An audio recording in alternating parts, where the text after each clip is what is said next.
आज Doubtnut app download करें। Doubtnut पर अपने सभी गणित, रसायन विज्ञान, भौतिक विज्ञान और जीव विज्ञान के डाउट्स का करो सफाया।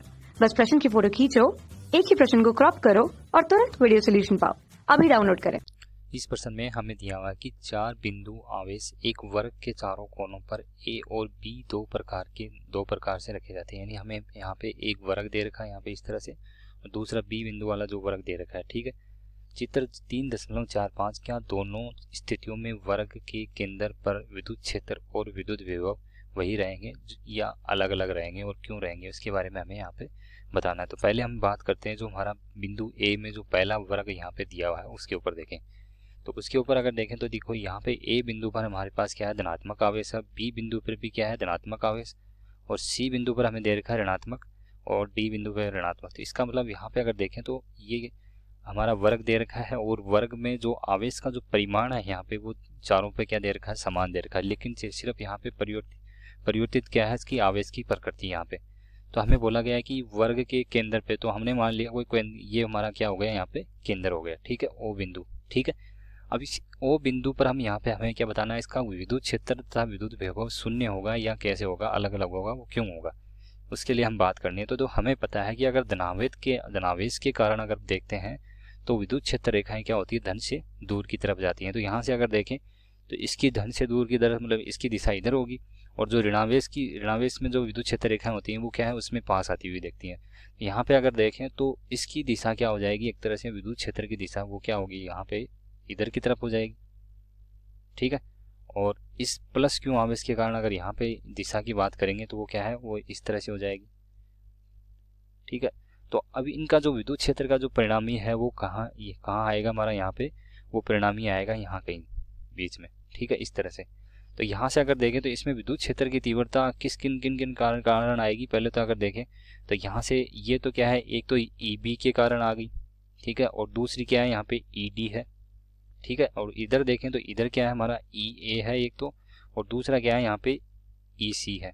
ठीक है, तो यहाँ से इसलिए हम यहाँ पे बता सकते हैं जो इसका जो परिणामी यहाँ पे हमारे पास आएगा, तो जो परिणामी हमारे पास आएगा वो क्या आएगा, एक तरह से अगर इसका परिणामी अगर निकालते हैं तो ई सदिश बराबर क्या होगा, यहाँ पे ये भी क्या है ई सी और ई प्लस जो ई ए है ई सी है इन दोनों का योग, तो और इधर क्या है E B plus E D इन दोनों का योग। ठीक है, तो यहाँ से हम बात करें तो मान लेते हैं कि इनके कारण जो यहाँ पे विद्युत क्षेत्र है हमारा क्या है, यहाँ पे E1 है। इन दोनों का मैं यहाँ पे कैंसिल करके और E1 मान लिया, और इसका मैंने मान लिया यहाँ पे क्या है E2 है। तो जो इस विद्युत क्षेत्र का जो परिमाण सदिश सहित अगर देखेंगे तो वो क्या हो जाएगा, यहाँ पे E1 सदिश प्लस क्या होगा यहाँ पे E2 सदिश। ठीक है, E1 सदिश प्लस E2 सदिश हो गया, और E1 और E2 का मान क्या है हमारे पास, उनका भी हम यहाँ पे अगर देखें तो E1 सदिश को हम यहाँ पे ले सकते हैं जो कि किन किन के कारण है, ये A के कारण है और एक किसके कारण है, C के कारण। तो ये हो जाएगा यहाँ पे E A सदिश प्लस E C सदिश।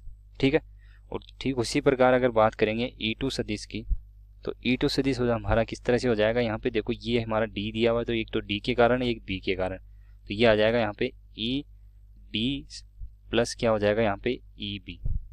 ठीक है, अब ये दोनों मान अगर यहाँ पे रख के देखते हैं तो इसका जो विद्युत क्षेत्र का जो विद्युत क्षेत्र आएगा हमारे पास वो क्या आएगा, यहाँ पे ई ए सदिश प्लस ई बी सदिश प्लस ई सी सदिश प्लस क्या होगा यहाँ पे ई डी सदिश। ठीक है, तो वो हमारा क्या है, यहाँ से जो विद्युत क्षेत्र है वो इस तरह से आएगा, बिंदु ओ पर हमें यहाँ पे निकाला, तो यहाँ पे अगर देखें तो ये विद्युत क्षेत्र का हमारा यहाँ पे शून्य नहीं हो पाएगा। ठीक है, और जो कि क्या है, देखो यहाँ पे इसका जो परिणामी है वो इधर आएगा। तो मान लेते हैं इसका कोई परिणामी हमारे पास इस तरह से कुछ भी आ जाता है, एक्स परिणामी आ गया, तो इसका मतलब यहाँ पे ये क्या है, ये शून्य नहीं हो सकता। ठीक है, तो पहला बिंदु हमारे पास इसका आ गया। अब दूसरे वर्ग पे हम यहाँ पे दूसरे बिंदु बी वाले पे चलते हैं। तो इसके लिए अगर देखें तो ये हमने मान लिया यहाँ पे बिंदु ओ है हमारा। ठीक है, और इनके क्या है यहाँ पे अगर विपरीत जो विकर्ण है, यहाँ पे विकर्ण दे रखे हैं उस पर आवेश क्या दे रखा है, समान आवेश दे रखा है। तो समान आवेश दे रखा है, तो यहाँ से अगर देखें तो इसकी अगर आवेश के कारण अगर विद्युत क्षेत्र की दिशा अगर यहाँ पे निकालूंगा तो वो क्या आएगी, यहाँ पे आवेश ऋण की ओर आएगी इधर। ठीक है, इसके कारण डी के कारण, और इसके कारण यहाँ पे अगर निकालूंगा तो वो क्या आएगी, इधर की तरफ आएगी। ठीक है, और यहाँ से अगर देखेंगे तो सी बिंदु पर अगर क्षेत्र की दिशा निकालूंगा तो वो क्या होती है, धन से दूर की तरफ, मतलब वो क्या है, इधर की तरफ आएगी बाहर से।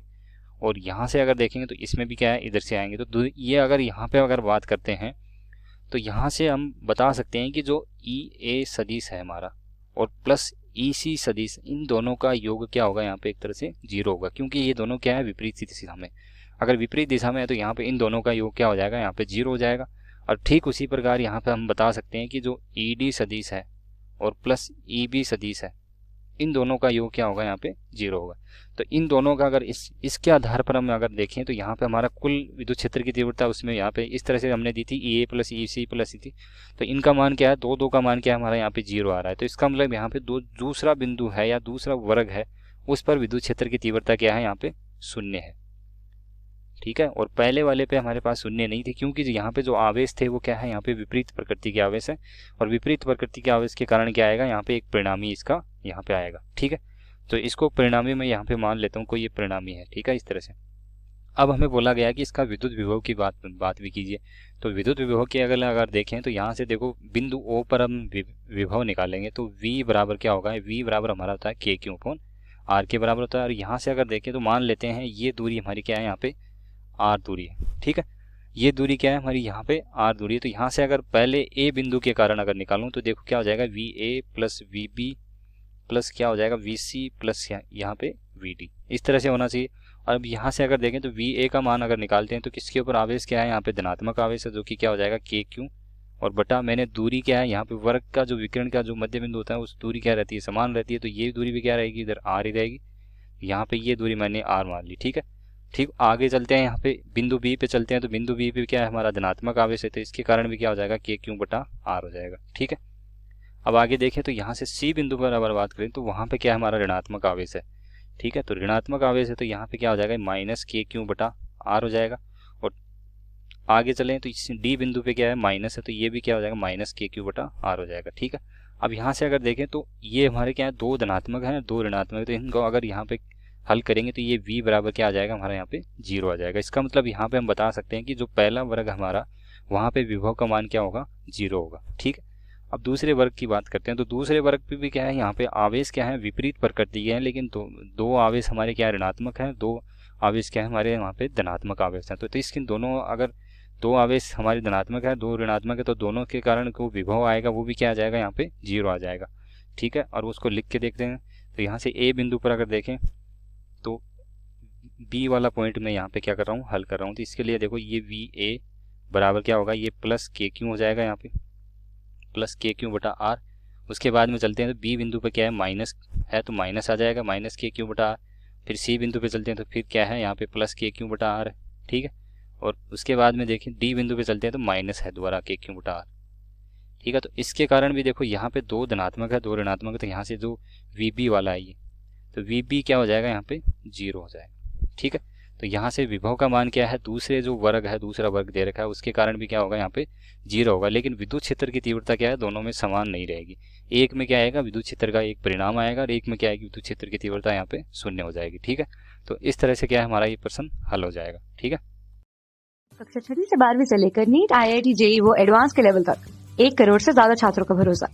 आज ही डाउनलोड करें डाउटनेट ऐप या व्हाट्सएप करें अपने सारे डाउट्स 8400 400 400 पर।